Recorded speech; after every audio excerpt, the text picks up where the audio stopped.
15 বছর আগে মাকে ছেড়ে চলে গিয়েছিলাম। আজ দেশে ফিরে তাকে বাজারের রাস্তায় ভিক্ষা করতে দেখলাম। আমার নাম শাহিদ। দীর্ঘ 15 বছর ধরে আমি অনুশোচনার এক ভারী বোঝা বুকে চেপে ঘুরে বেড়াচ্ছি, যা আমাকে ভিতর থেকে ধীরে ধীরে শেষ করে দিচ্ছে।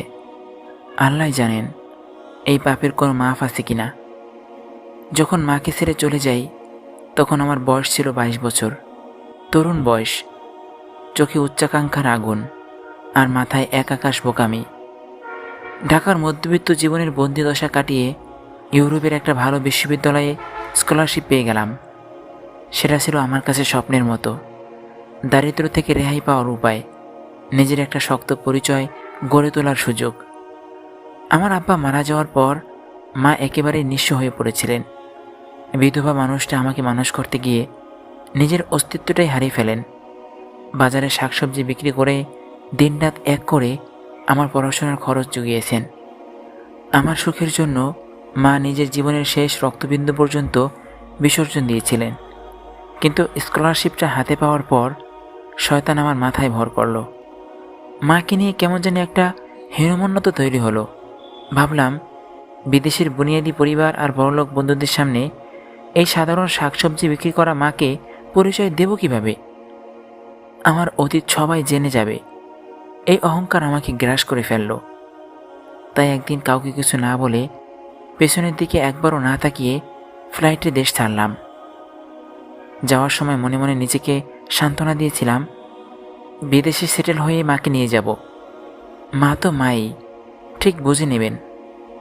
কিন্তু সত্যি বলতে যাওয়ার পর আমি আর কখনো তার খোঁজ নেইনি। একটা ফোন করিনি, একটা টাকাও পাঠাইনি। যে মা নিজের রক্ত পানি করে আমাকে মানুষ করলেন, সে মাকে আমি এক লম্হায় ভুলে গেলাম। গত 15 বছর ধরে আমি আমার মতো করে জীবন গুছিয়ে নিয়েছি। ভালো ডিগ্রি নিলাম, বহুজাতিক সংস্থায় বড় চাকরি পেলাম, বিয়ে করলাম, 2 সন্তানের বাবা হলাম। সমাজে আমি এখন একজন সফল ও সম্মানিত মানুষ। সবাই আমাকে নিয়ে গর্ব করে।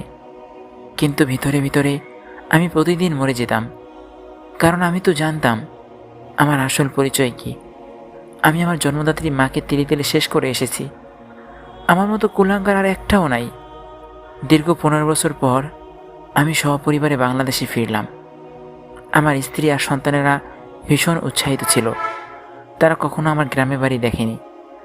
আমার পরিবারের মানুষের সঙ্গে দেখা করতে চেয়েছিল, কিন্তু আমার বুকের ভিতর তখন ভয়ের ঝড় বইছিল। সেখানে গিয়ে কী দেখব? মা কি আর বেঁচে আছেন, নাকি ততদিনে আল্লাহর ডাকে সাড়া দিয়ে চলে গেছেন? বেঁচে থাকলে কি আমাকে ক্ষমা করতে পারবেন, নাকি অভিশাপ দেবেন? আমজাদপুর গ্রামে আমাদের সেই পুরনো ভিটা বাড়িতে গেলাম, কিন্তু বাড়িটা একেবারে জনশূন্য, পরিত্যক্ত। ঘরের টিনের চাল ধসে পড়েছে, মাটির দেয়ালে বড় বড় ফাটল ধরেছে, চারপাশ কেমন যেন খা খা করছে। অধৈর্য হয়ে পাশের বাড়ির এক চাচিকে জিজ্ঞেস করলাম, চাচি, আমার মা কোথায়? আমেনা বেগম কোথায় আছেন? তিনি আমার দিকে এমন এক চরম ঘৃণার দৃষ্টিতে তাকালেন যা আমাকে শূলের মতো বিঁধল। ক্ষোভের সঙ্গে বলে উঠলেন, এত বছর পর তোর কোন মুখে এই বাড়িতে পা রাখার সাহস হলো সাহেব? তুই তো ওনাকে জ্যান্ত মেরে রেখে গেছিলি। যখন তোকে ওনার সবচেয়ে বেশি প্রয়োজন ছিল, তুই তখন নিজের মাকে ফেলে পালিয়েছিলি। আমি হাত জোর করে কান্নায় ভেঙে পড়লাম। চাচি, দয়া করে শুধু বলুন, মা কোথায়? মা কি বেঁচে আছেন? চাচি রাস্তার দিকে আঙ্গুল তুলে বললেন, গ্রামে থাকতে না পেরে তিনি ঢাকায় চলে গেছেন। কারওয়ান বাজারের মোড়ে মোড়ে এখন ভিক্ষা করেন। ঢাকার লোক এখন ওনাকে চেনে। সবাই চেনে সেই বড় সাহেব ছেলের মাকে, যে নিজের জন্মদাত্রীকে রাস্তায় বসিয়ে রেখে নিজে রাজার মতো দিন কাটাচ্ছে। আমার পায়ের তলা থেকে যেন মাটির পুরো পৃথিবীটাই সরে গেল। চাচির কথাগুলো শোনার পর আমি আর এক মুহূর্ত দাঁড়ালাম না। স্ত্রী সন্তানদের গাড়িতে বসিয়ে রেখেই আমি কারওয়ান বাজারের দিকে ছুটলাম। ড্রাইভারকে গাড়ি দ্রুত চালাতে বললেও আমার মনে হচ্ছিল সময় থমকে গেছে। বুকের ভিতর অনুশোচনার আগুনটা তখন দাবানল হয়ে জ্বলছিল। কারওয়ান বাজারে নেমে পাগলের মতো চারপাশ খুঁজতে লাগলাম। নোংরা গিঞ্জি গলি, ট্রাফিকের কানফাটা আওয়াজ আর ধুলাবালির মাঝে মানুষের কাতার। সেখানে প্রতিটি ধুলোবালি যেন আমাকে চিৎকার করে অভিশাপ দিচ্ছিল। অবশেষে রাস্তার পাশের এক পুরনো ডাস্টবিনের ঠিক উল্টো দিকে ফুটপাতে হাঁটুতে মাথা গুঁজে বসে থাকা এক বৃদ্ধাকে দেখতে পেলাম। পরনে তালি দেওয়া ময়লা একটা শাড়ি, রোগা পটকা শরীর, হাড্ডিগুলো চামড়ার উপর থেকে স্পষ্টভাবে গুনে নেওয়া যায়। কাঁপানো একটা হাত সামনের দিকে বাড়িয়ে দেওয়া। আমি ধীর পায়ে এগোলাম, হাঁটু গেড়ে ওনার সামনে বসে পড়লাম। মুখটা একটু তুলতেই বুকের ভিতরটা হু হু করে উঠল। এই তো আমার মা, সেই মা যিনি আমাকে কোলেপিটি করে মানুষ করেছিলেন, যার রূপ দেখে একদিন আমার শৈশব রঙিন হয়েছিল। আজ ওনার চোখের কোণে চামড়া কুকড়ে গেছে, দৃষ্টি ঝাপসা। মা, মা গো। আমি মায়ের দুটি হাত শক্ত করে চেপে ধরে কেঁদে ফেললাম। আমি শাহেদ মা, তোমার কুলাঙ্গার ছেলে ফিরে এসেছে, আমাকে ক্ষমা করে দাও মা। মা ঝাপসা চোখে আমার দিকে তাকালেন, কিন্তু ওনার চোখে কোনো ক্ষোভ, আনন্দ বা অভিমানের চিহ্ন দেখতে পেলাম না। মা শূন্য দৃষ্টিতে আমার দিকে তাকিয়ে রইলেন। হঠাৎ মা বিড়বিড় করে হাসতে শুরু করলেন, একটা অদ্ভুত মায়াবী আর শূন্য হাসি। তারপর কাঁপা কাঁপা গলায় বলে উঠলেন, কে শাহেদ? আমার তো কোনো শাহেদ নেই।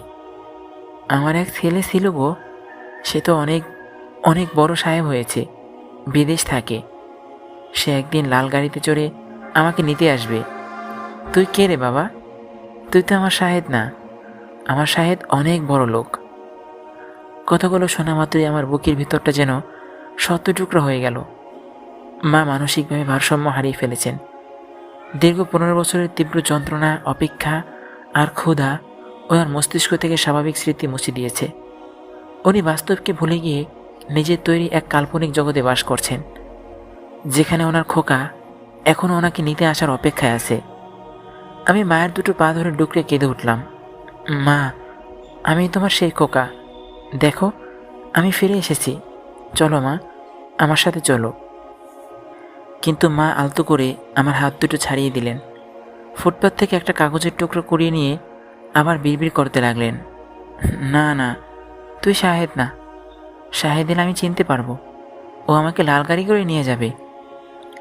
আমার কোটি টাকার ব্যাংক ব্যালেন্স, ইউরোপের অঢেল সম্পদ আর সমাজের নামী পরিচিতি সব কিছু সেদিন এক নিমেষে ধূলিসাৎ হয়ে গেল। আমি তো মাকে হারিয়েইছি, কিন্তু তার চেয়েও বড় শাস্তি হলো আমার মা আজ আমার সামনে দাঁড়িয়েও আমাকে চিনতে পারছেন না। আমি মাকে জোর করে গাড়িতে তুলে আমার সাথে নিয়ে এলাম, ডাক্তার দেখালাম, সব ধরনের চিকিৎসা শুরু করলাম। কিন্তু ডাক্তাররা সাফ জানিয়ে দিলেন, এই বয়সে এমন মানসিক আঘাত আর দীর্ঘদিন রাস্তায় থাকার পর স্মৃতি ফিরে আসার সম্ভাবনা নেই বললেই চলে। আজ আমি মায়ের পাশে বসে থাকি।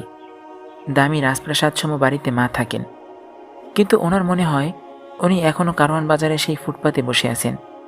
মা প্রতিদিন দরজার দিকে তাকিয়ে থাকেন আর বিড়বিড় করে বলেন, আমার শাহেদ একদিন আসবে।